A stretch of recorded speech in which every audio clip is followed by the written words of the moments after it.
Good morning, Mr. Zach Holman. Hey, good morning, Ryan. How are you doing today? Pretty good. Yourself? Pretty good. Pretty good. It's still winter. Cold, crazy cold here at the end of the winter somehow. It was a mild winter, and then it was a real winter all of a sudden. Yes, it was. We got really cold here in Minnesota. I believe you 100%. You're one of the only places that we can compete with in that conversation, you know? Yeah, for sure. Yeah, one morning I was heading to work and it was negative 42 without the wind chill. A lot of people don't know what that's like. That's like you can throw the water out the window almost at that point, and it freezes in the air. Yep. Yep. Me and my daughter did that trick where we boiled the water and stepped outside and threw it and it just turns to straight powder. It's pretty cool. Well, on our end, it's been a good month for business, actually. It's been a really good month. So I don't know about you, but there's a lot to talk about here. All these strategies and everything that we were talking about, it all applies. And I do have some thoughts for you picking up on the last time we talked. And Yeah. I told you at the start of this, I want to let you lead it and give you some questions. But I want to jump in with a story here quick that I don't have anywhere else to put. And Awesome. it's just a weird kind of thing. So I'm reading this old book. It's called Power, How to Get It and How to Use It. It's from 1975, and it's very outdated. The personal development golden era was like late 70s, 80s, early 90s, I think, and then it kind of died out. Now we're in the modern era since then. But before that, people were able to make very strong, very specific, and very weird claims about all kinds of things. And the power books from that era are just very entertaining. And Oh, yeah. I kind of made you wait here a little bit. I told you 10 a.m. and I was pretty much ready, you know, but I took my time and taken my 10 minutes to come and get on. And I've tried to do this consciously. It's kind of weird because I used to always rush. And as you become accountable to more and more people and more things, you want to rush and get it done. But the reality is if you hit that gas pedal too hard, you will burn yourself out. If I'm really, really stressed about answering every single message right now, I'm not going to get it done, and I'm going to blow my lid. You know, Right. There's a point. It's been 2 hours. I got to put it down for a sec. I have to do something else. There's still messages coming in. I can't stop that. So we got phone calls to make, and we're going to make them. And sometimes people have to wait in the lobby, and it's kind of a weird thing. It's kind of an old weird power play that you won't hear modern books really talking about these things, and most of them aren't really relevant. But making people wait, I have a story about, and I actually have lots of stories about it. That lots of people do it on purpose, and I didn't do that to you on purpose, and I actually do apologize. I had things to do. I just didn't want to run through everything like I used to. My old self would just, I'd kill myself to get to the appointment on time, you know, and it was not to my benefit overall. And it's not going to be to the benefit of whoever you're interacting with either if you're stressed out about the interaction itself. So sometimes people blow me off for half an hour. Sometimes we have to reschedule. It's totally fine. But sometimes people want to do it on purpose. In network marketing training, a lot of them will teach you, if you're doing this by phone and stuff, or a lot of the strategies will be like, hey, I've got something to share with you.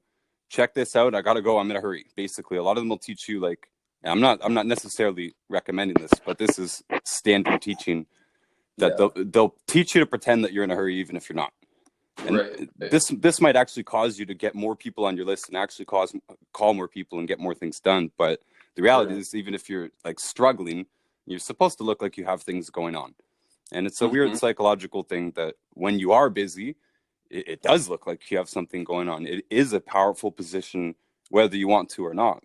And when you become busy, this will automatically happen. But they tell you to pretend to do this anyways. And I kind of actually, even without the whole pretending thing, I try and do it fast anyways, even if it's to my own, like to warm market, cold market, still separating out that type of thinking. I usually just pitch it. If it's to my friends, like, yeah, I got something that'll help you. Let me know. Let me know if you want to do it for real. And they're like, oh yeah. And I'm like, well, I'm serious. Whatever. They should know. They should know that this is what I do and stuff. But the pitch is quick. I'm not lingering on it. I'm not hanging out with them. I'm not drilling them about it. I'm not nagging them about it. And if they complain about their back pain again, you remember I told you about that thing, right? If you want to take that seriously, hey, I don't think the doctor's going to help you get out of the pain. You've been on those drugs for 10 years, whatever. I told you, and I'll tell you again, but I also don't want to hear you complaining about it. That's how serious I'll be, but it's quick. It's quick. I don't have time for this. Don't have time to hear your Oh, but I'll never give up pasta. I'm not here for your excuses. This is how I speak to real people. For sure. So one time I was at the back of a concert. I was doing the background for a concert years ago, and the main headliners showed up, and they were the ones that I was working for. They were the ones that I was excited about anyways. And all the startup acts, they've already kind of done and everything. And these guys already showed up late. Like, they showed up late to the venue. And the first thing they did when they showed up is they started smoking inside. And the dude, the stage manager, whatever, came back and said, "Yo, you guys can't smoke inside." First thing they told them is to shut up. Next thing they told them is to go get them a bunch of stuff. This is kind of rude, but overall, they're already late. So they're supposed to go on already.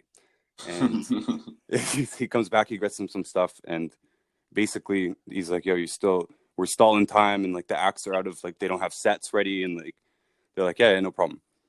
And then he leaves the room and they say, "Okay, roll another blunt." They're smoking blunts. Roll another huge blunt that is going to take 20 minutes to get through.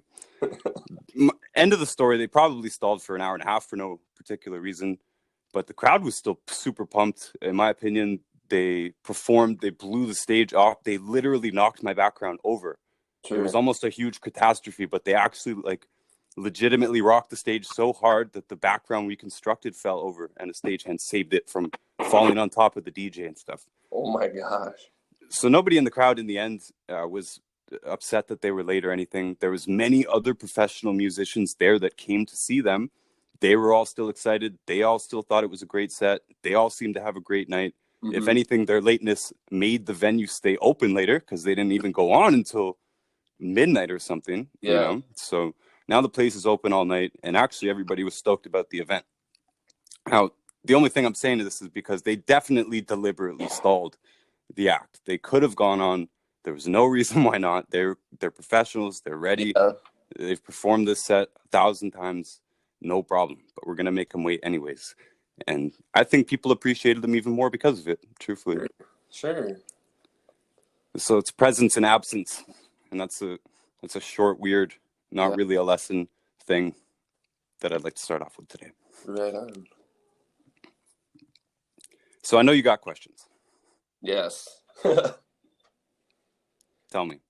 Well, so I guess the first thing I was gonna say on here was I got your fake diseases book that you sent to me last night, and I'm super excited to read it. I was scrolling through it, and I'm gonna be kind of asking some questions about that, just some things about, different birth defects, and just getting more knowledgeable about, the blood sugar and the bone and joints, and just things that would help me throughout, my career in doing this, and just from people what I've seen in our families and friends that they could really benefit from a few of those things. So I'll want to ask about a few of those, and then also asking, or last time we talked, or you sent me some information on, how to portray and how to get things out online, start sharing, start doing this, and, all of those, and,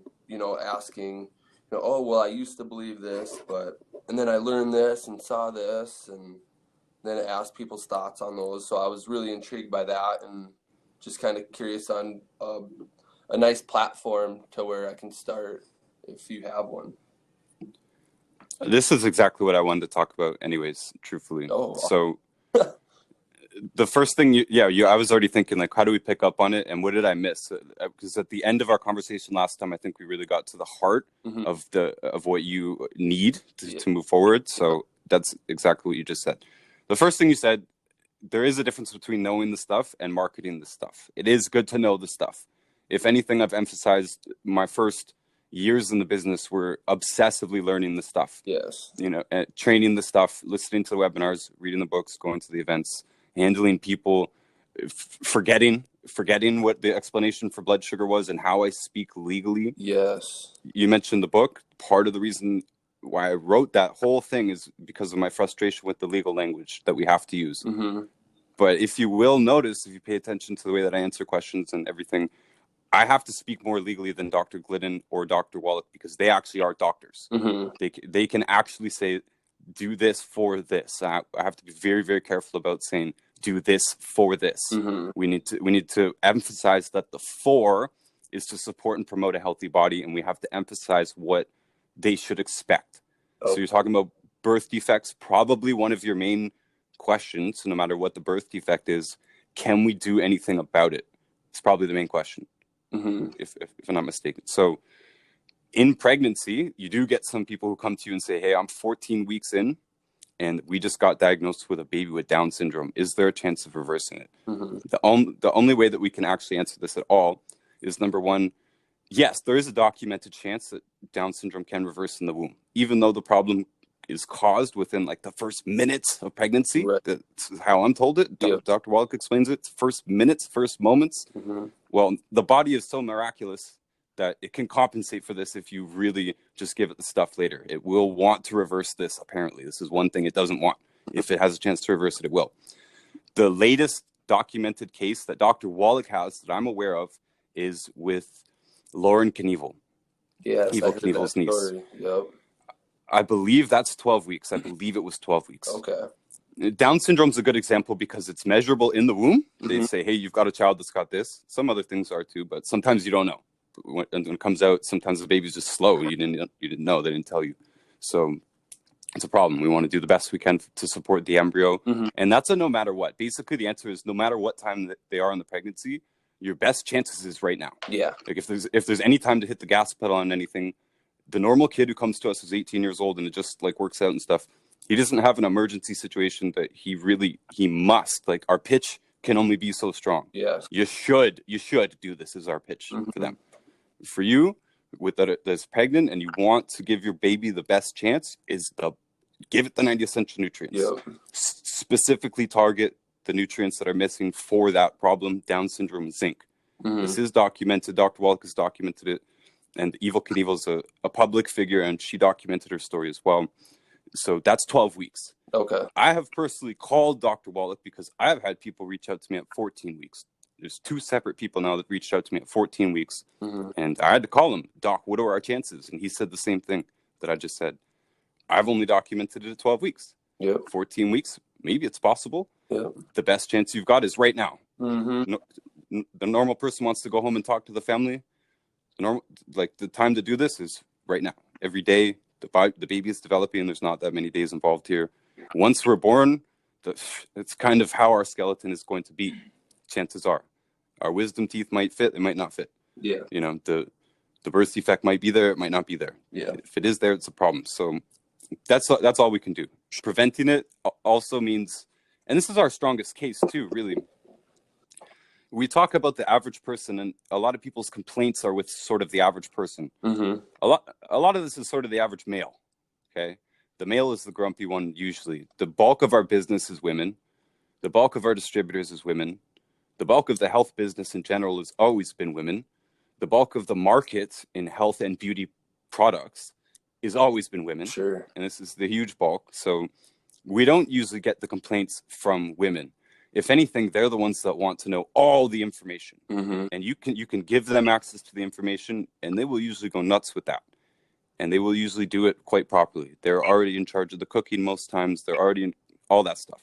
So they're not the problem. It's the grumpy guys. Yeah. But our strongest pitch is for both females, pregnant or childbearing age, or couples that are of childbearing age. You know, it's way more important to me that my wife is nourished than me. Sure. If I need to go without, it needs to go without. But we're talking about birth defects. We do want to potentially have a child.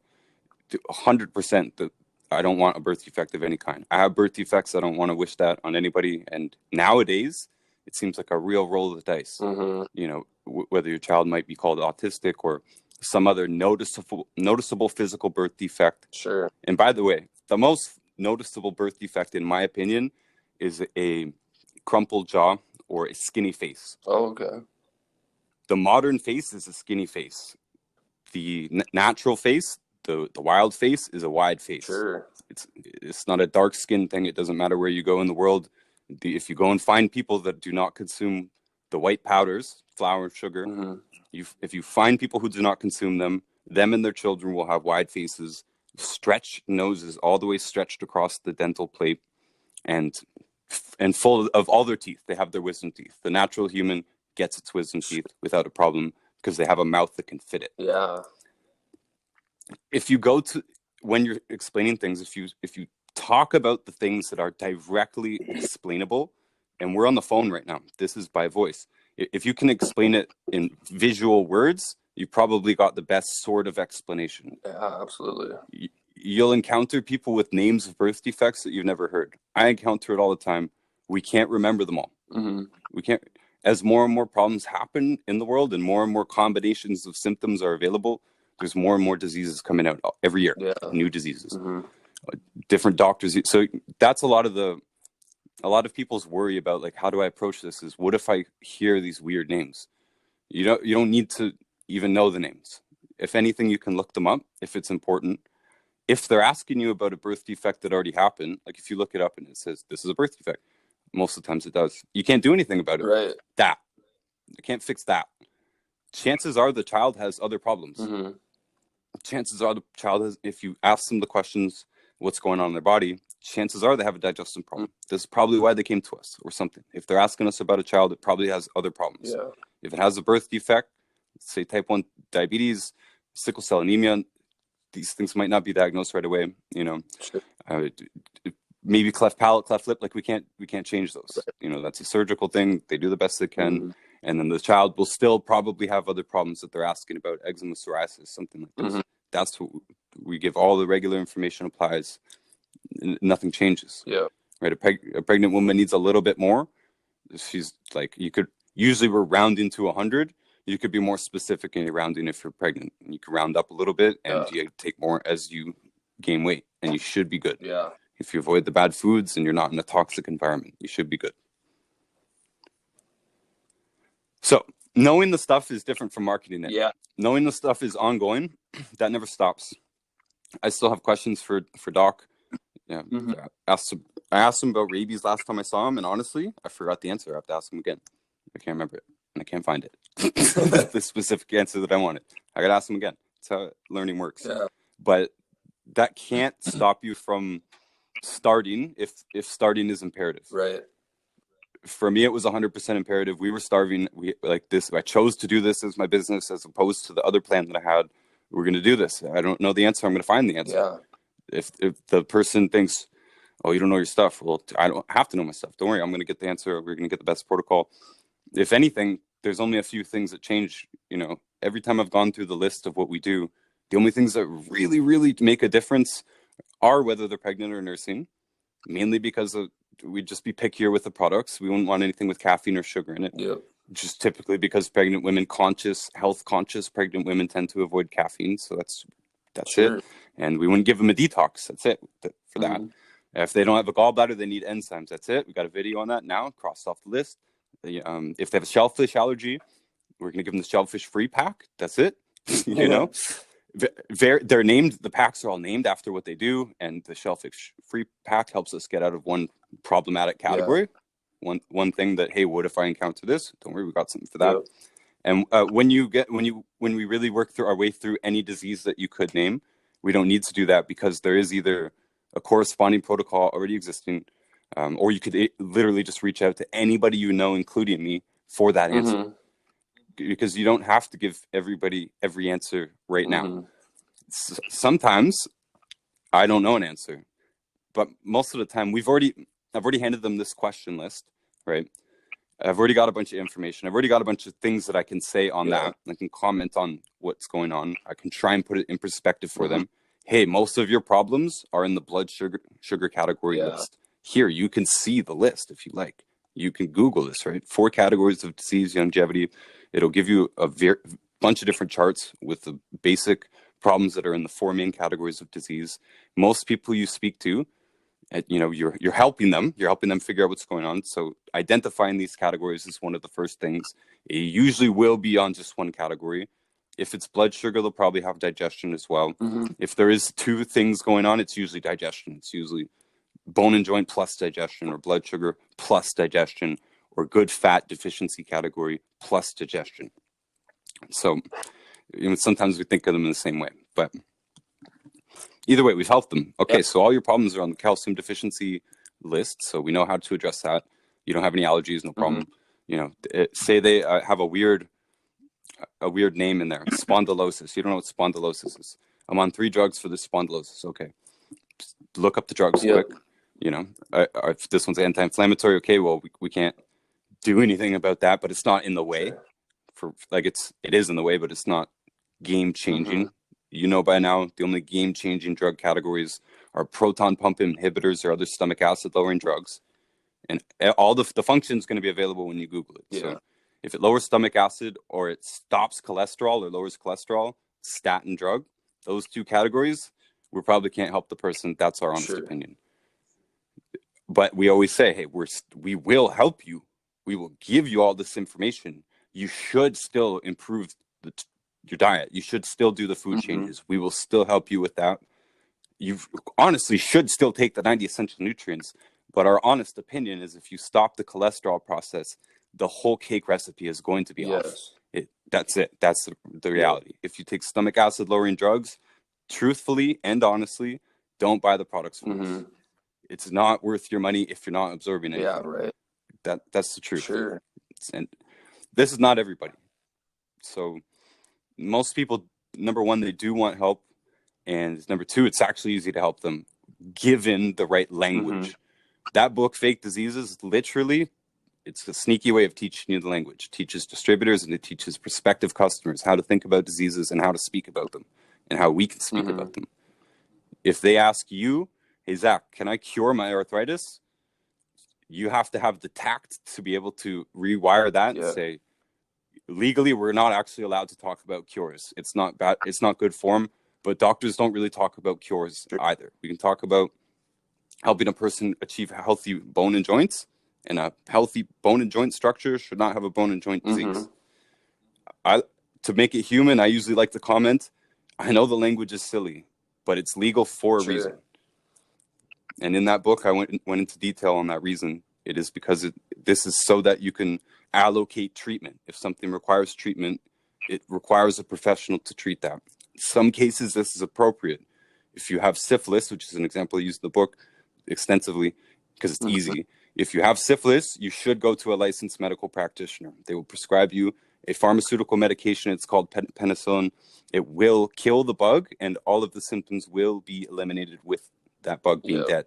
This is cured. This was a problem. It is cured. It's done. Almost everything else that we talk about, we can't use that language. Talking about cancer, talking about autoimmune, you will run into those cases. They are in the book. They are covered. All they are is more complicated lists of symptoms or bigger failures in the body. The same base, it's always going to be the same basic things involved in an unhealthy body. The same things contributing stress, but they're going to be there to different degrees. And if you have a serious health problem, chances are one of those categories is way, way off, or all of them are a little bit off, or something like that. Some people just have a digestive problem. It just started. They can get rid of it. No problem. Hardly even notice anything. Some people just have a simple deficiency, but reality, most people out there have a combination of problems and a combination of symptoms as a result. And some people have it more serious than others. Some people have system failures that might be identified as cancer, or they might have body failures that might be identified as autoimmune, but it's all the same root. So as long as we can keep it easy and we can keep our position easy, and keep in mind, Zach, I said to someone earlier, I said, I'm recording something with Zach today, and Zach's not in my downline to my knowledge, and that doesn't matter. And if anyone was listening, this is the value that you have to bring to your prospects and your customers. If anybody was listening and they knew you, it'd still be better for them to be in your downline, because the value of knowing, of having somebody there to help you, to guide you, to take some responsibility if some needs to be taken, or to help you. Maybe there's a problem. Maybe people want to know that they can return the products. You absolutely can return the products. And I'm a representative here now that is being honest with you and telling you everything that you can do. I'm telling you the exact prices, telling you how I do it.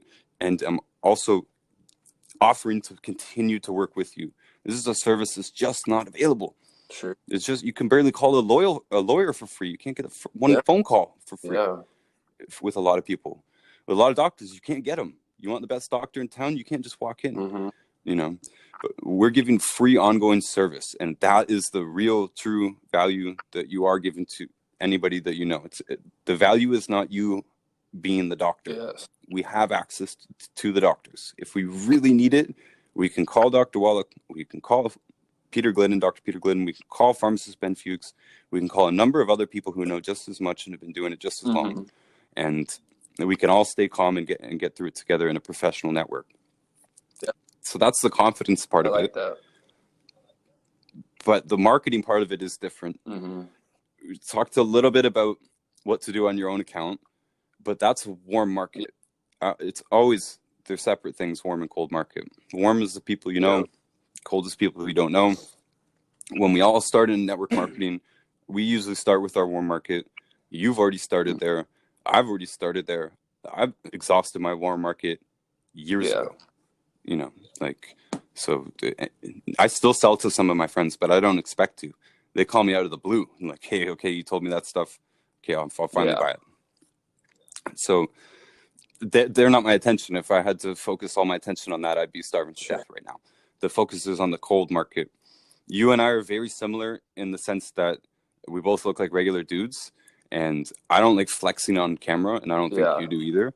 So the whole hot chick or sports car type of flashiness that makes it easy online, we don't have that. So it's just, I'm expecting you to not do that. Also, my personal account, I never got any action on that. It doesn't have that many followers. I only post books. They're not that sexy. It's just how it is. I don't have any plans to rejazz that up. But the increasing number of people that follow it do get to see now the story, which is what you're really about, which is what really enables the trust factor for a lot of people to get that final nerve to talk to you about what you do and about a purchase. But they've got to know what you do. So the cold market, I would recommend doing what I did, do what lots of other people do, separate out, get another account, make an account, figure it out. The biggest stopping point for a lot of people will be, like, is there even room? Is there room for another health account? Is there room for another conspiracy account? You know, is there room for another book account out there, another motivation account out there? The answer is always yes. And I'm going to back that up a little bit. On our food account, we post keto stuff. So we try and follow a bunch of keto accounts now and then. If I got time to sit down, I'll just follow a whole bunch of keto accounts.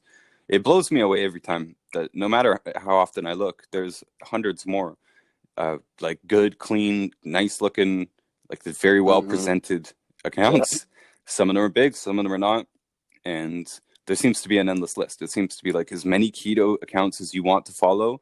Like, you're going to continue to find thousands of them. And by the time you're done following all of them, there's going to be a whole bunch of new ones. It's crazy. Is there room for them all? Yeah, there is. Because there's no cap on followers. There's no cap on... It's not a zero-sum game.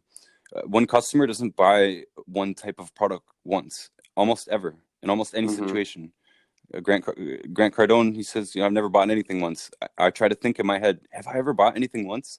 Like, unless it was a really crappy product. But the truth is, if I bought a crappy product, I still tried to find the better version of it. I still went out and bought a better version of it. I was just more picky when I was given the next set of choices, because I've already wasted money. I've already got a sunken investment in this type of product. The first camera I bought wasn't good enough. Now I've got to spend more money. I'm going to be more serious about that, and I'm probably going to be more educated in that process. The point is that just because someone's been sold on a health account in the past, it doesn't make them less likely to follow another health account or buy another health product. It makes them more likely. You know, our most likely next customers are people that have already bought from us. As you go further in the business, you're going to collect a lot of people who did buy the products and didn't take them, really, didn't take them properly. They still had that canister of tangy tangerine. It sat there for 6 months, a year, 2 years. And I've said this 1,000 times in the business, that if you give somebody a beer and they take one sip every week for a year, the beer is going to do nothing to them. It's not going to change their life at all. They're not going to have any progress to report to me at all. How is the beer? There's no answer for this question. It's because the beer was irrelevant. So if they made a purchase on something that they should have understood should have been taken every day for the problem that they should have taken a commitment to do it, you know, they know they have they should know they've just messed up. I worked in the gym before. If you came in and you bought a membership and you didn't show up, that's just your fault. It's just, that's it. You didn't come in, so you did not get your value for that month. We have a great price. It's $25.99 a month. It's less than $1 a day. We have every machine that you could ask for. You could have gotten in shape in that month. We've been training every day. You would have seen us in here training. If you ask to train with, you know what I'm saying? I could just keep going down this list. It's your fault. All right. So there's going to be a lot of people who actually did buy the products from you and are going to buy again. They're going to buy a health product again. They might buy the same product that you recommended last time. They might be like, dude, I know I bought this package. I never did it.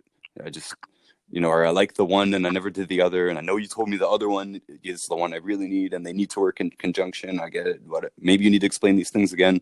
They might say, look, I'm ready to go again. Just send me another package, whatever you got to do. Some of them will even buy a bigger package because they kind of feel bad because you did propose something to them.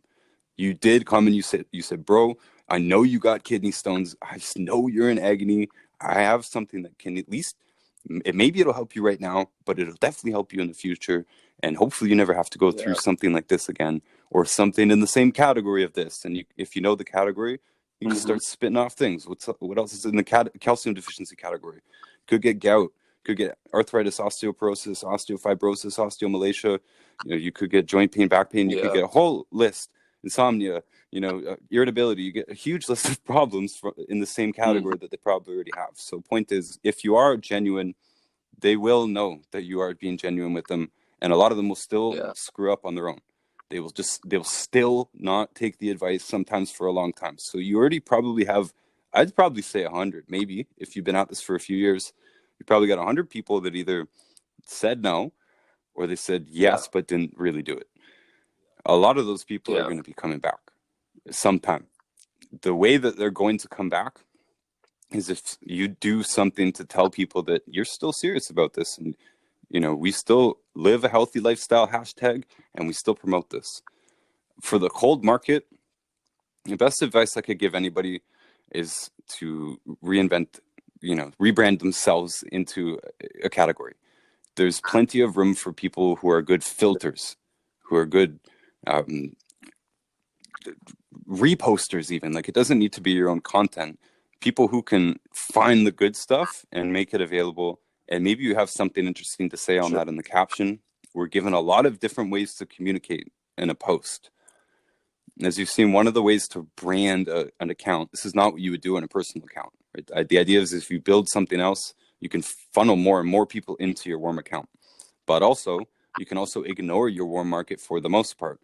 I don't go on my personal account and tell people about my business that often, if ever. And even when I do, I'm really doing it in a way that I'm actually just talking about one aspect of this thing that I'm talking about. I'm not actually pitching the business on purpose, and people can see whether you're doing that or not, and they get a feel for whether you do that regularly or not. If you start sneaking in pitches, people start seeing that and saying, no, I don't like that. If we're going to just talk about something, just talk about it honestly. But at least you get to tell them that you're involved in this. If you have another account of any kind and you don't expect it all to come from your warm market, but you just mention it, hey, I got a new account. I'm going to be talking about this type of information. But what you're doing with that new account is you're calling out to the market that you're looking for. You get 30 hashtags in an Instagram post. People will get weird about Instagram because Instagram is not that hot in terms of growth right now. It's still the best marketplace that I know of. It's still the best networking tool that I know of. And you get 30 hashtags per post. That's important. And you live in America, by the way. So you already get the benefit of your geotag. And your geotag puts you in America. Americans pay less than Canadians. Canadians, the dollar is weaker, so we pay more. When we make a post, it says wherever I posted it, Miami, wherever, somewhere in Florida, New York, Michigan, Texas, one of the tax-free states, tax-free on supplements. Those are my prime markets, and they're your prime markets too.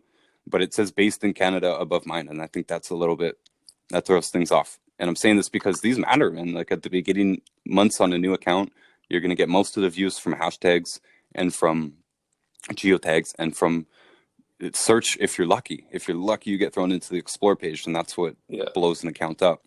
All this matters is quality. It doesn't matter how many followers you have before. It doesn't matter how many likes you have on it, whatever it is, whatever the content is, as long as it makes some kind of sense and it looks kind of coherent is better. That's what I was saying on any of the other accounts. I try and, like on the Wallach account especially, I use the same frame on every post. It's not the greatest frame in the world, but it's the same thing every time.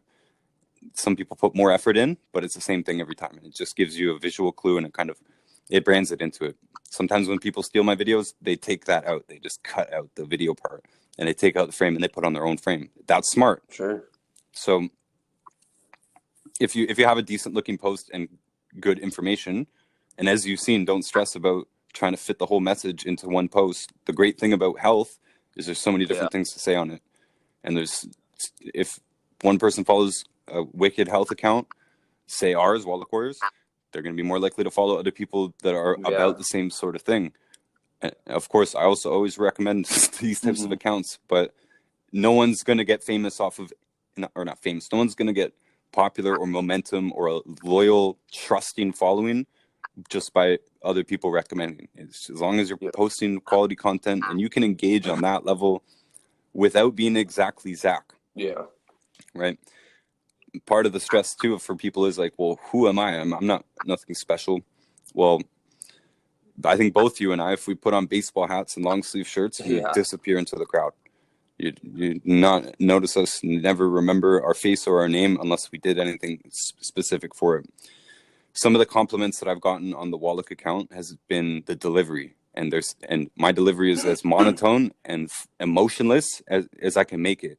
That means I've taken me out, right? People are self-conscious about themselves, you, but no one actually cares about you. No one, for the most part, like most of the audience, they're not there. If you're giving a live talk, they're not there to see you. They're there to hear the information. Some people like to jazz it up with a lot of personality. I personally don't enjoy watching those speakers or listening to them. I don't want to hear the emotional words. I don't want to hear the emotional flair. I don't want to be sold information with emotions. And this ends up being a compliment. This is, a lot of people figure good presentation is quite monotone, quite emotionless, quite unbiased. We're the ones doing the intellectual work on filtering the information. That's what people want. And you as Zach Holman, the family man that knows all these people, those people should know somehow that this is what you do. One great way to do that is to put your focus and attention on a marketing strategy elsewhere. So you're not just changing your flow on your account. You should share more on your account for sure. It's a good strategy. It's not easy to do, but it's good to get into the habit of sharing your opinion in block form, story format.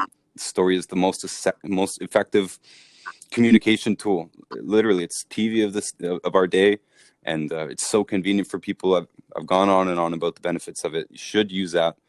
But if you have a cold market strategy in the form of another account, or it's connected to another Facebook page, maybe it's another YouTube, maybe it's something, whatever it is, that when you do something on those things, you can also tell your warm market, hey, I also do this.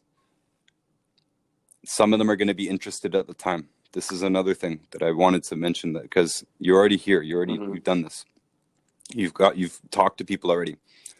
Many of those people were not in the right time or place for the product or for the lifestyle change at that time.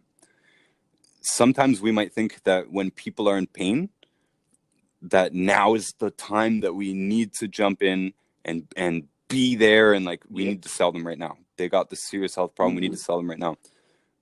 It's also probably their most vulnerable time. They're probably also, just very, very sensitive, and their guard is very up. They're very stressed about big decisions, and they're also being pressured probably to do conventional treatment by everybody they know and by the doctors. And so they're likely to just do it, man. It's the truth. They're probably just going to do it. They're probably also not going to die from it, whatever it was. We can tell them all we want. We can be like, man, don't get the gallbladder surgery, man. Just give me 30 days at least and see if you can improve. Okay, I'm going to get it. Well, chances are they're going to survive. Some of them won't, but the chances are they're going to survive. You're going to see your buddy again, and then 2 years later, he's going to be like, oh, man, my stomach's been hurting me for 2 years, more or less. I hear this all the time. Got my gallbladder taken out. Now my life is miserable. Well, hey, man, I told you this before. But since I still love you, I will still help you if you still want help. And one thing you need to do easily to improve your life is digestive enzymes. Now you're trying to sell him a $30 product. I think it's 30, maybe it's 40. You're trying to sell him a $40 product that will actually ease his suffering noticeably instantly. You know, that day, that first day, especially maybe some diatomaceous earth in him or something too on top of that. But a man without a gallbladder starts taking enzymes, his life's going to improve. So it improves his life for $40, and hopefully he trusts us a little bit more, and then we can edge our way in. Most of the time, though, they're like, okay, man, I'll just do it.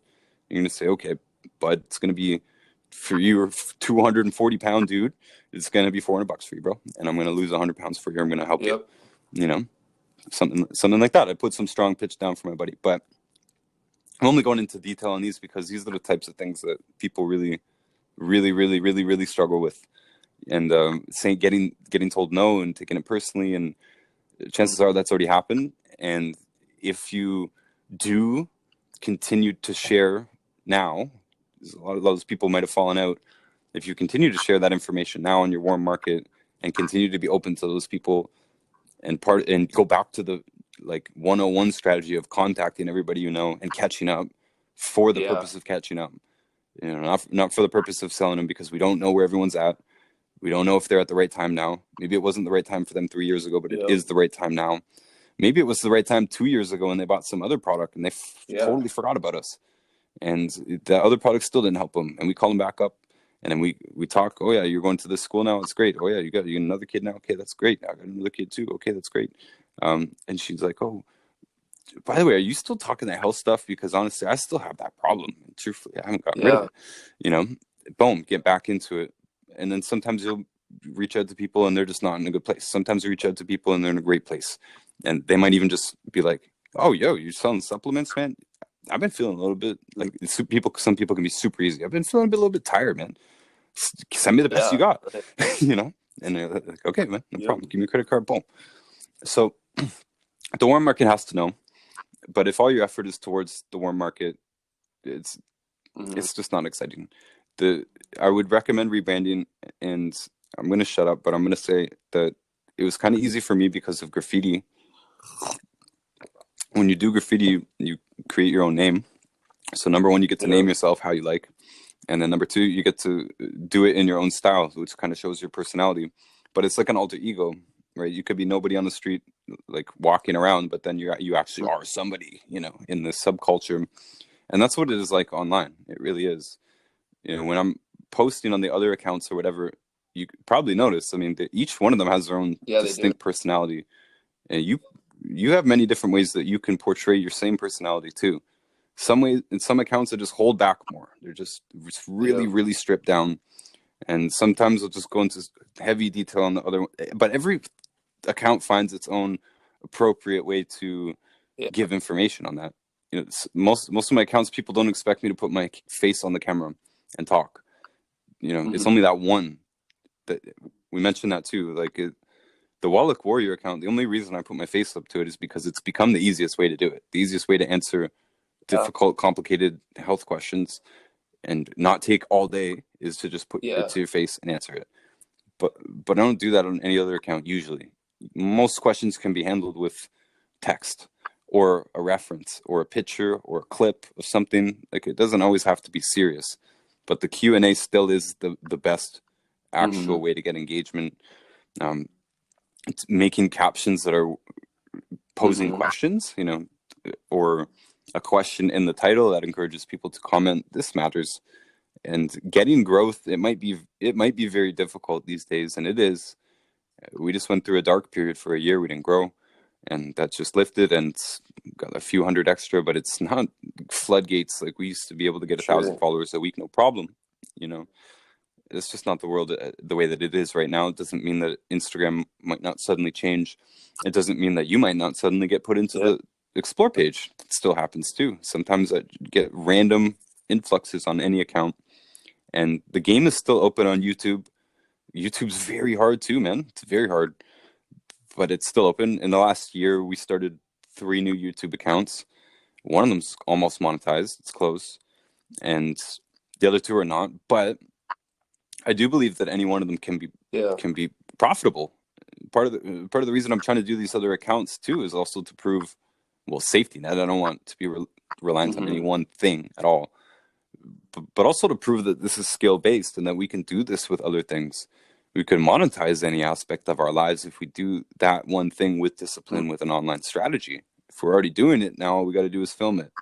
If we're already filming it, now all we have to do is create a product that is associated with this, that's fair and honest, that we can promote honestly, that we don't have to make anything up. I use this product. I like this product. It's associated with this type of material. Boom. You know, you could sponsor yourself in this way. So I'm shutting up now. I love it. I've said a lot, but love how you just keep going. that's the gist of it. It's I'm writing stuff down as you go. It's not easy to go out into the cold market, but it's easier when you're not necessarily yourself. I mentioned clothing last time. You put on a suit, now all of a sudden you're a lot more ready to speak to a group.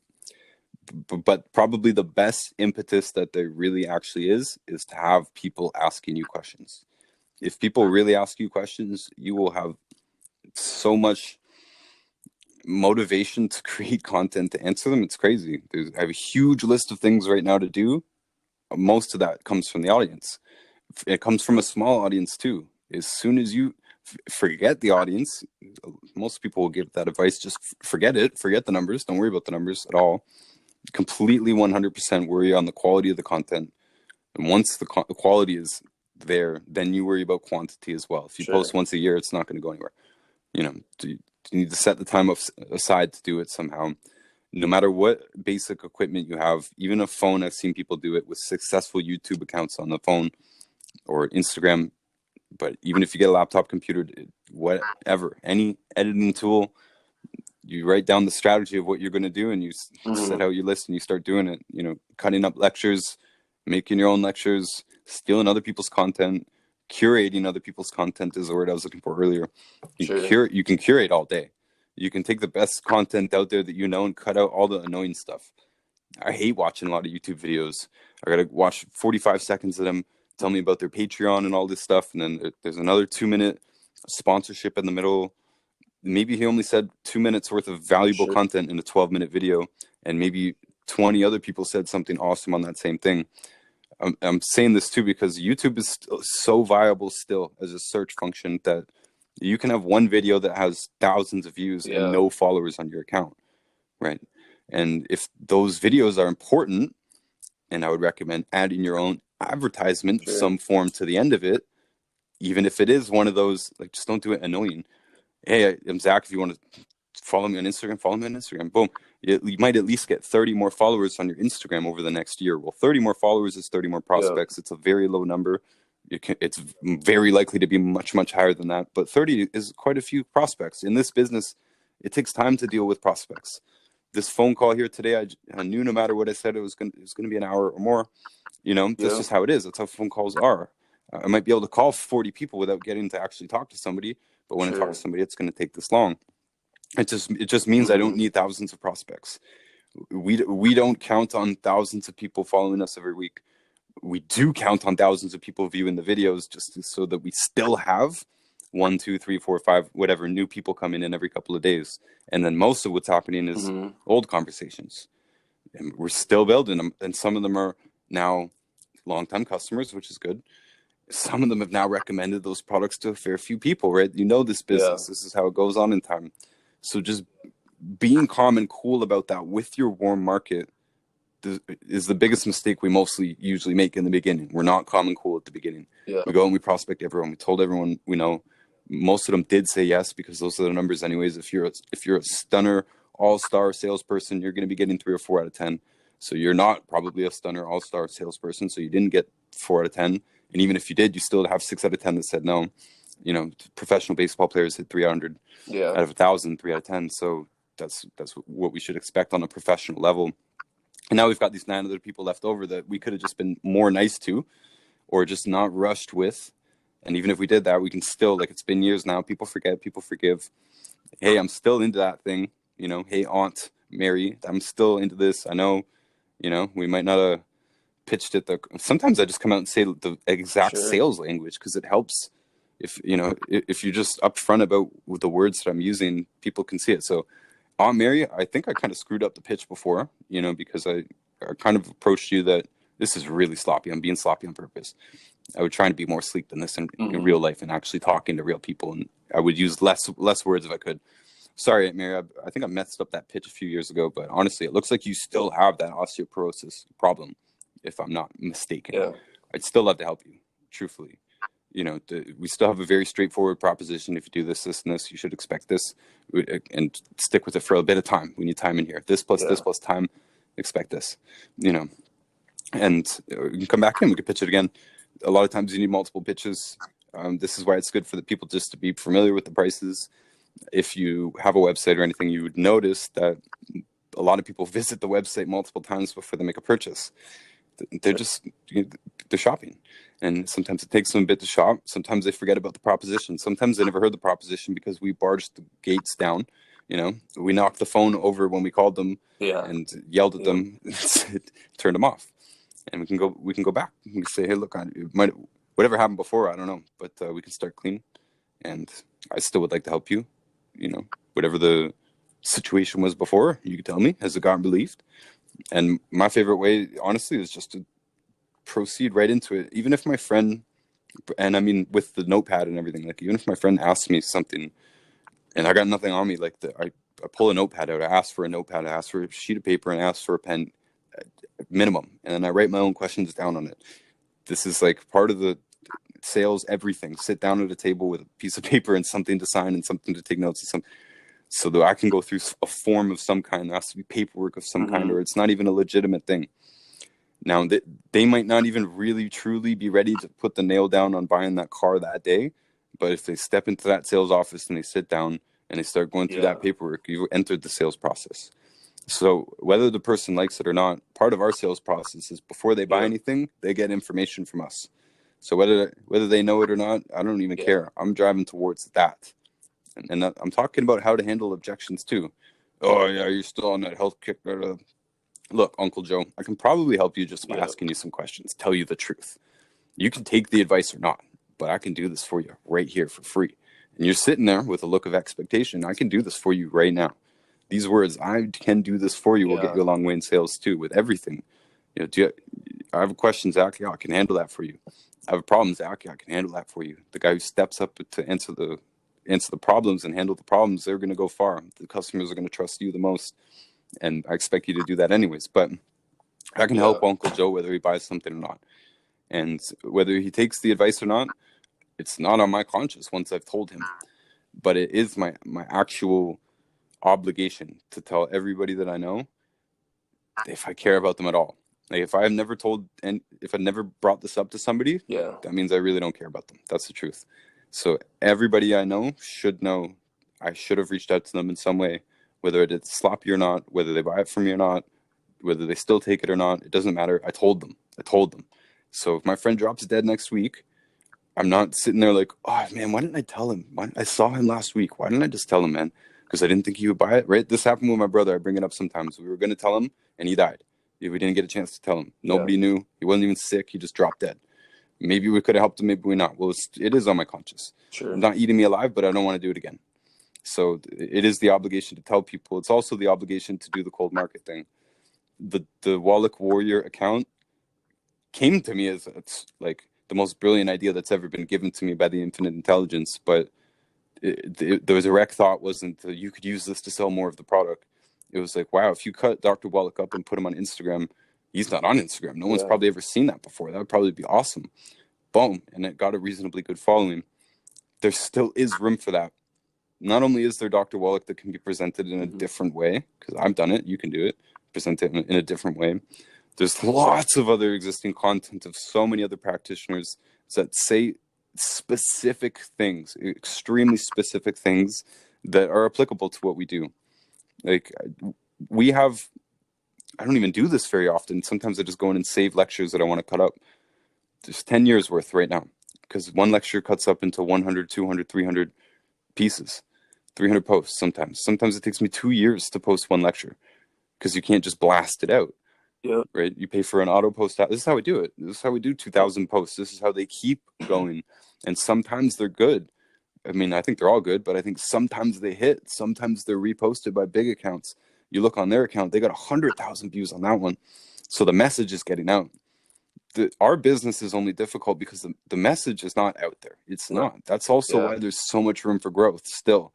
You know, you don't need to get in on the top of the pyramid. Like, there's millions, hundreds of millions of people who have not heard any of it at all. Right? So there is some way to communicate that with the masses. I have figured out one angle, but no matter what, I've already turned off a bunch of people. I'm abrasive to some people. So will you. You will be abrasive to some people. But that means there's some people who could have heard the message you didn't, because they didn't like my account. They might like your account. There's some people who do like my account, but for some reason they don't trust me the whole way.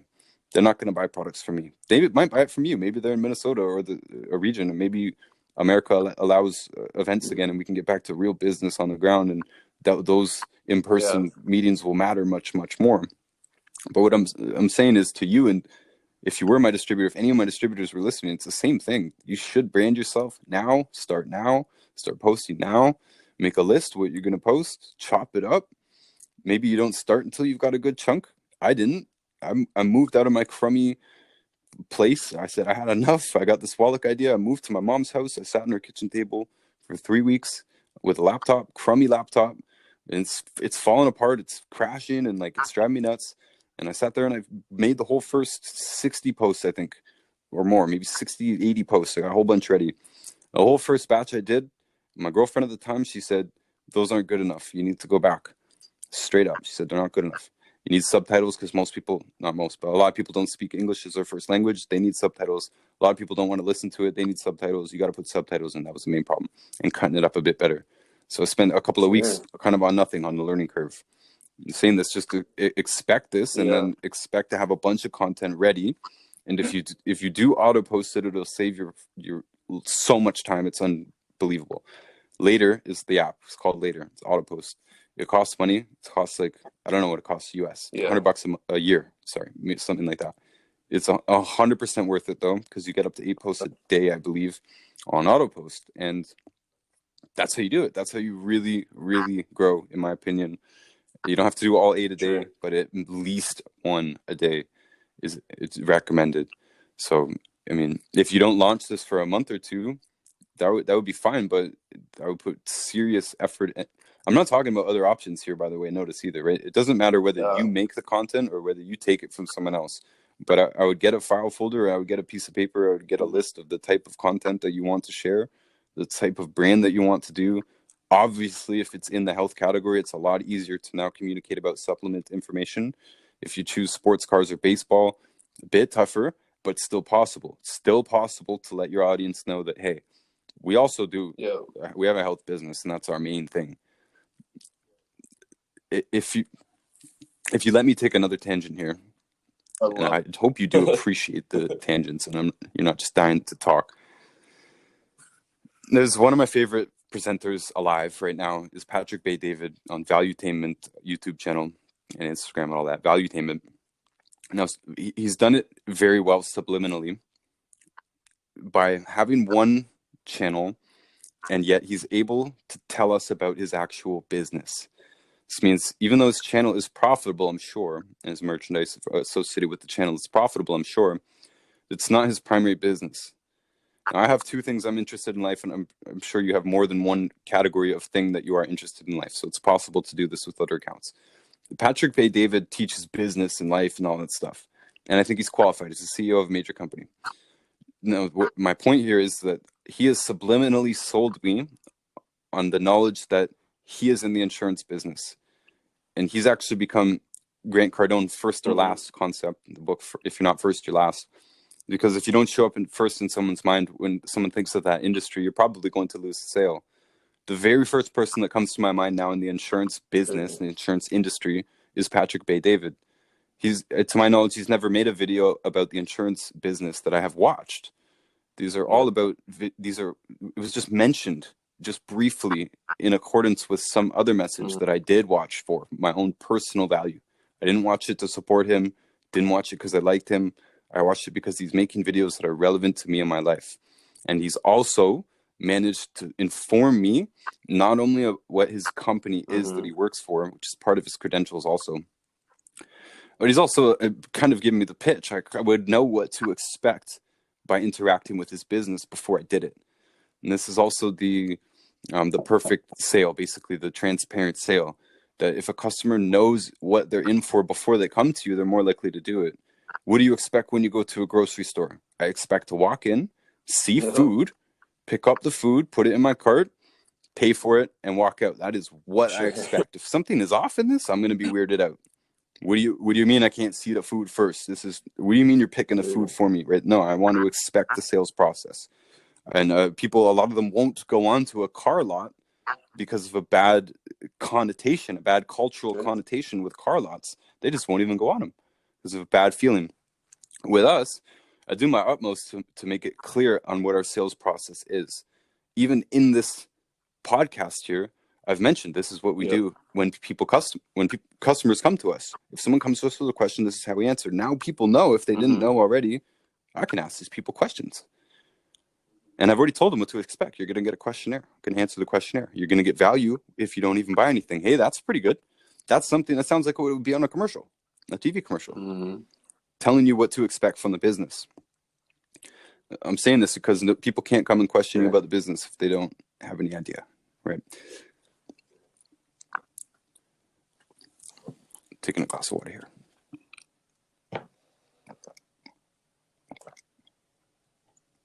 So Patrick Bay-David has informed me that he's in the insurance business in a completely non-related channel. It's not related to insurance at all. A lot of my art followers also know through conversation that I'm in the health business. And I would probably be a good example because it's the hardest one to do. It means if you do baseball cards, you can still do this strategy. It's just harder. You will get in a whole bunch of conversations. Most of them will start with baseball cards, just like most of my first conversations start with art. But every human conversation, I promise, every human conversation will talk about health at one point or another. The person will complain about their health, someone they know, something happening at work, something that has to do with health. It will come up.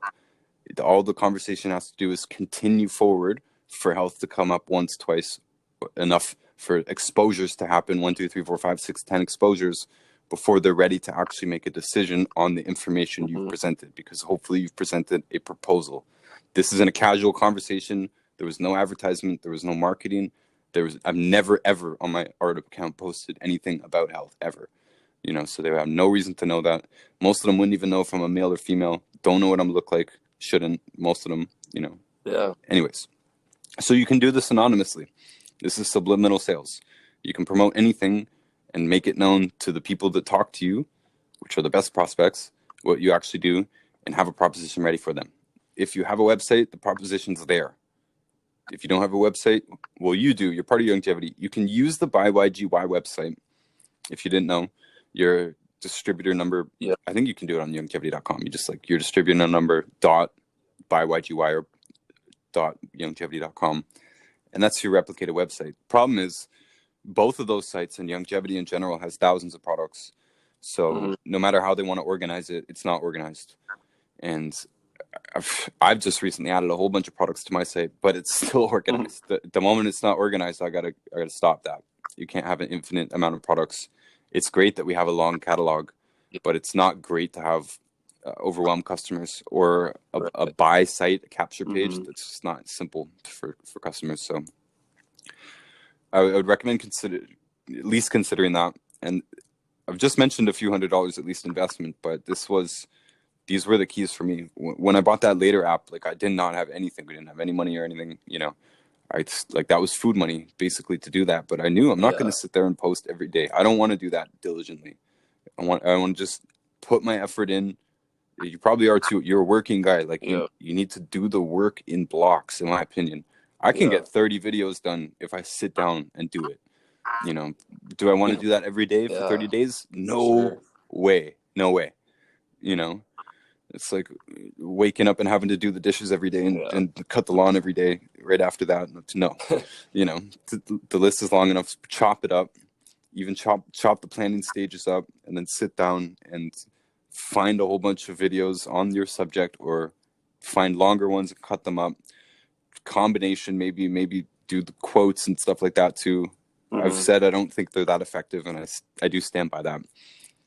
In this day and age, I don't think they are. I know somebody who got like I know him in real life. He got popular from, and popular, I mean, I think he had like 80,000 last time I looked. It's pretty good.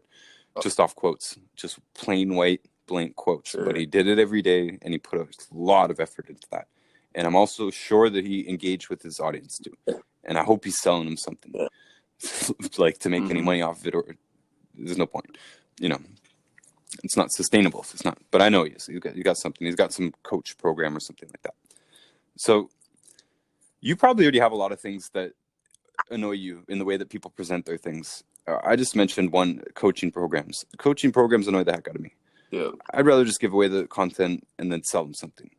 And there's going to be a lot of people that feel like you feel, kind of no matter how you feel. Some people love coaching programs and they feel that you're not really a legit person, or you're not in a legit learning experience if you don't pay for that experience. It's real. People think about that. They don't like pirating CDs. They say you should pay for the CDs.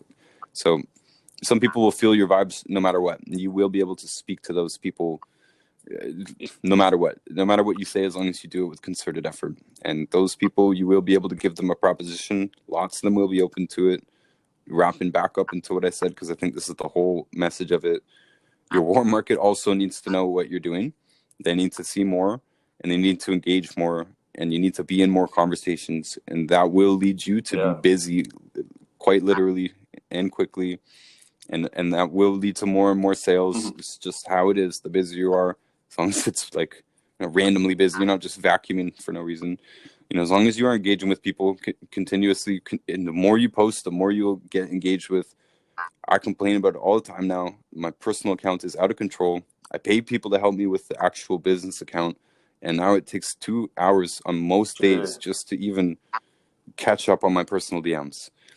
And not all of them are sales, but they're the most important sales. They're the people who are the most serious. They're asking the most specific information. Some of them are distributors, you know, their responsibilities, but they're also, this is what this business is about, you know, more people taking it seriously. This takes a lot of weight off of us. And when your paycheck grows and grows, and you're like, whoa, okay, well now things are actually okay in life all of a sudden because of this thing. And it's easy. It's easy. We don't have to do it with the stress right now. Everything is proper, and it's been properly compensated because of the busyness, because many people saw the proposition, and because they were also encouraged to come follow your personal account and learn what you're really about. That's it. That's my wrap up. That's my circle of joy here, my circle of life in social media marketing. Love it.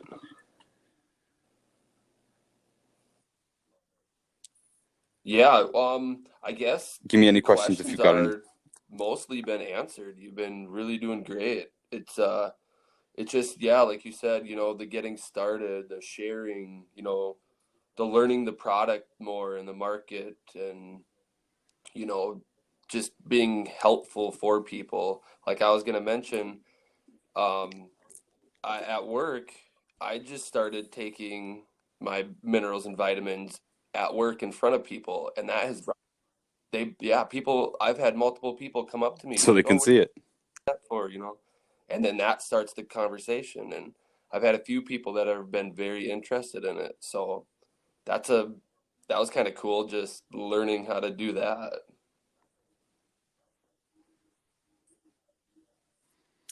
You know, my best consistent distributor, he's one of my best friends too. His name's Luke, and he's a commercial plumber.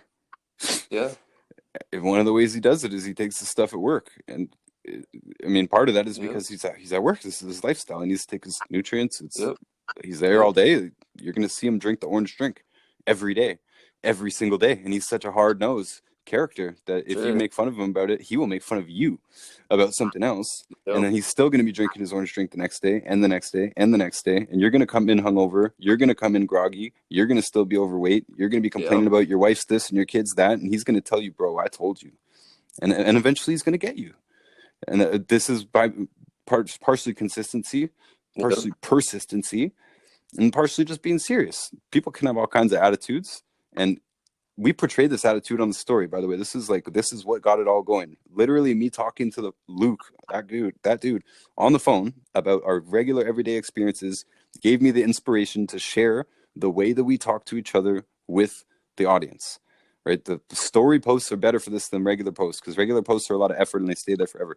If you just go into the story and you say, how could I say something, and just speak to the audience as if you're speaking to your buddy or to your wife, and that we have secrets here. You mentioned last time, it's like we know the magic secret. We do, but it has to be broken down into specific thoughts. And with the way we actually speak and feel about these thoughts, we all do it in a specific way. And some of us are abrasive. Luke's abrasive, and I like it, and I'm the same way. And a lot of that has been communicated on the story, and it's what I get the most feedback out of.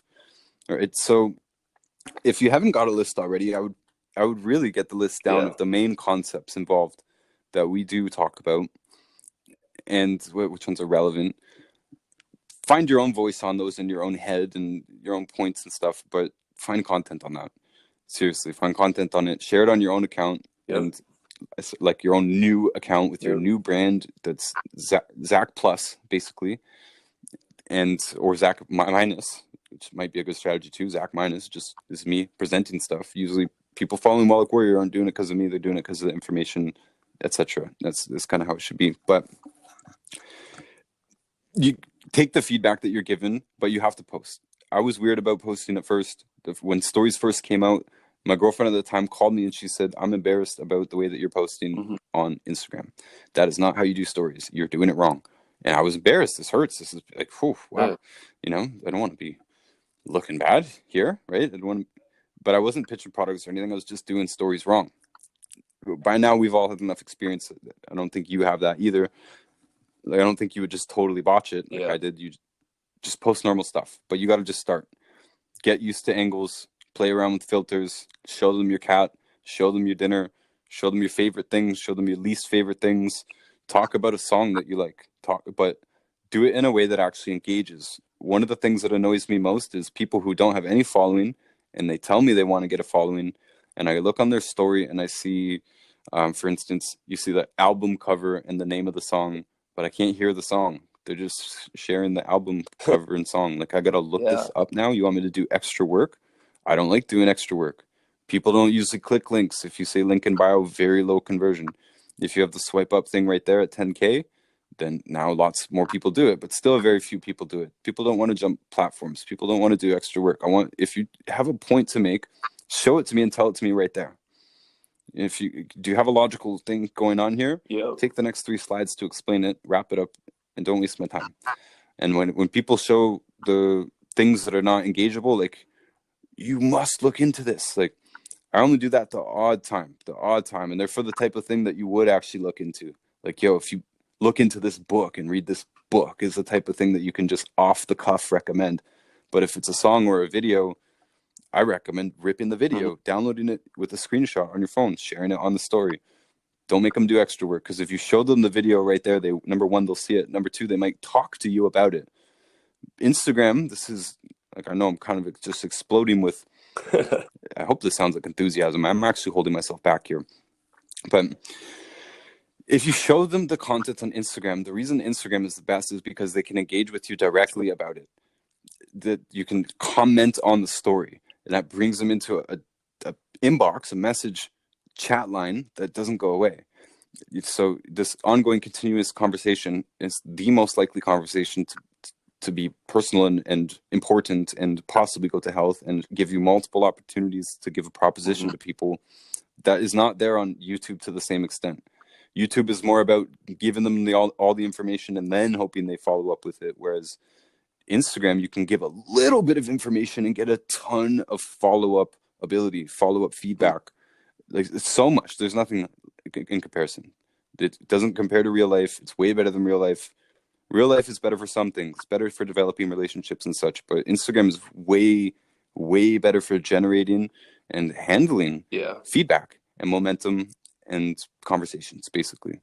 Prospects, if they are prospects. If you're planning to give them a proposition, then they are a prospect.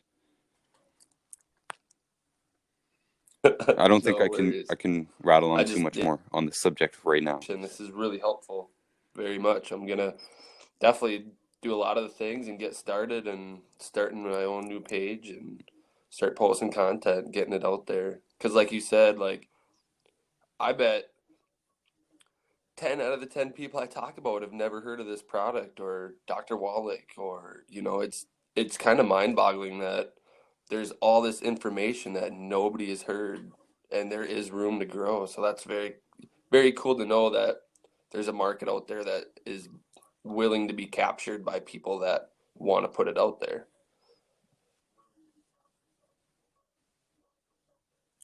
Totally, man. And there's probably not that many people that you follow on YouTube that Yeah. you love. I got like 10 accounts maybe, and some of them annoy me still.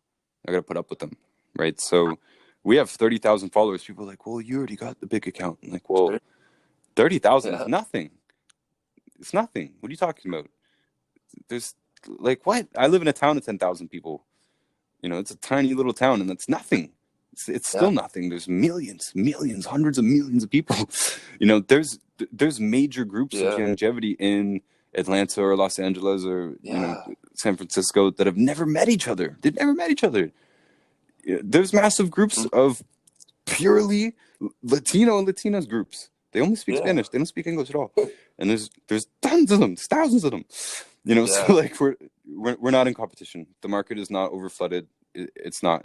Our contribution to the market is a drop in the bucket. If you look at it this way, this is what gives us work to do. We're not in competition with each other. I'm friends with the people in other groups. I don't care if we if we make money off each other, stuff like that. It doesn't matter. We still tend to invite each other to events and participate. Ben Fuchs, for instance, he's helped me an enormous amount. We're not in an upline, downline situation. He doesn't make money from me. We all just are spreading the message, and we know that we're not stepping on each other's toes because there's just hundreds of millions of people that have not heard this. Just last final perspective on this. We're only worth, I think, around $165 million, give or take. Maybe we're $200 million, maybe less. I don't know. But it's not a lot, is the point. In this space, network marketing, multi-level marketing, everybody wants to be a billion-dollar company. There is several billion-dollar companies in network marketing. There is. They're operating right now. Some of them have been operating a long time. Is network marketing overflooded? No. Most people you've met our age have probably never heard of network marketing. It's crazy. Or they've heard maybe a little tiny bit, and it's not even a word that really resonates that much. They're not even spooked by it. They never heard it. So there's multiple multi-billion-dollar network marketing companies out there in America and Canada that have been operating as long as we've been alive, you and I. And most of the people that we know have never even heard of the space. They've never even heard of the type of business. They don't even know how it works. They never heard of Tupperware. That was something their mom got into. Their mom never told them about that experience. They never heard of it. In the alternative space, a lot of them haven't heard of Dr. Wallach. Some of them have. Some of them heard the Doctors Don't Lie 20 years ago, and you can sell them right now because they're already there. Like, I heard that. I got a tape in the mail. That's what this is about. This is what these products are. I've seen this in real life. People are stoked because of a tape they remember getting back in 1998 in the mail. Yeah. And they're like, okay, wow, this all put together. I'm a customer. Let's do this. That's what this costs. Let's do it. So you're not going to run out of people right now. Our little $200 million company is a tiny drop of water in an industry that is quite large, but that is still our whole industry is a drop of water within the larger industry of health and beauty products. Take that even a step further. The health and beauty market is not even as big as the pharmaceutical market. So there's already hundreds and hundreds of millions of customers that are subscribing to the allopathic method. And those people probably got bad results, and they're great customers for us. Truly, that's a huge part of our business. We have a big, strong pitch for them. They're still in pain. They know that the allopathic world failed to get them results. They still want results. They are our best customers. They're the most likely to pull the trigger. The dude with no problems is not likely to pull the trigger as much as a person who has a problem and is desperate to get rid of it and knows that there is no other way and heard the message now and feels that they can actually be inspired to take action and maybe their body can heal themselves. It's a big, long spiel to say that our job is nowhere near done. Nowhere near, not even close. Dr. Wallach hasn't stopped for over 30 years, well over 30 years, 35, 40, or almost 40 years.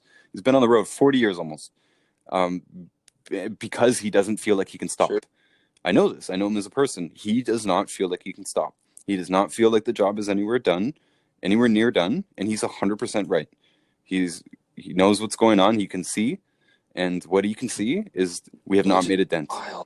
40 years on the road did not make a dent. It mattered, but it hasn't made a dent yet. Which is crazy because all of my effort hasn't made a dent yet. Seeing you guys has been truly inspiring to me as an individual, and you guys have been putting that message out there and helping people, and I'm getting ready. I'm getting excited right now because I'm going to be a part of it. I want to be a part of this message, and I want to get it out there. And I say, let's go. Let's get it going. You know. Well, you've got the right perspective, and this is the way I see it every day. My little town of 10,000 people, probably 10 people know who I am. So we're in you know what I mean? Small town in northern Minnesota. Even still. Yeah. No. I bet they don't all know. No, still. Not a right. I bet clue. They don't all know a tenth of this. So even in these little small towns, we're never actually going to run out of things to do. It would take me forever to convert these 10,000 people. So the job's never going to stop. We have to wake up every day and we have to apply ourselves to the action. And if we do that, we will get a message box that annoys us. It's so busy. And even then, finishing thought, even once we get that message box full to our maximum capacity, we still have to continue. Yeah. We still won't run out of process. Awesome. Still won't run out of things to say. Sounds good. But super fun, man. I say we call it for here, Zach. I could keep going all day with you. Good. Well, I appreciate it. I got some good feedback on the last one too, because your situation is everyone's situation, basically. Because, like I said, we can put the hats on in the long sleeve and disappear. We're the everyman, basically. There's nothing. You don't got a degree. I don't got a degree. I'm professional in the sense that I do this for a living, but I use those words. It makes me feel better. But it's not. I'm not certified, so we can lack confidence without these perspectives. And it wasn't until I knew all this that I had the confidence to just go and do it. Just do it. You know, where do I start? What knowledge do I need to have? What criteria, and you know, how do I tell people to do this without a background in it, in a sense of not having that degree like Dr. Wallach, and you know, that type of thing was always scary to me. Well, nobody's gonna listen to me, you know.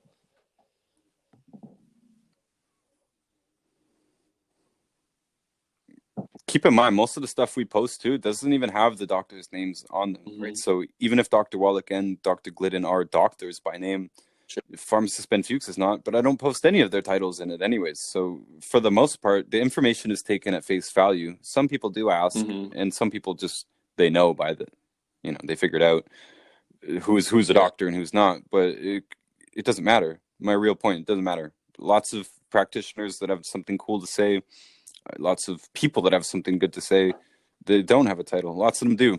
In an Instagram post, it doesn't matter.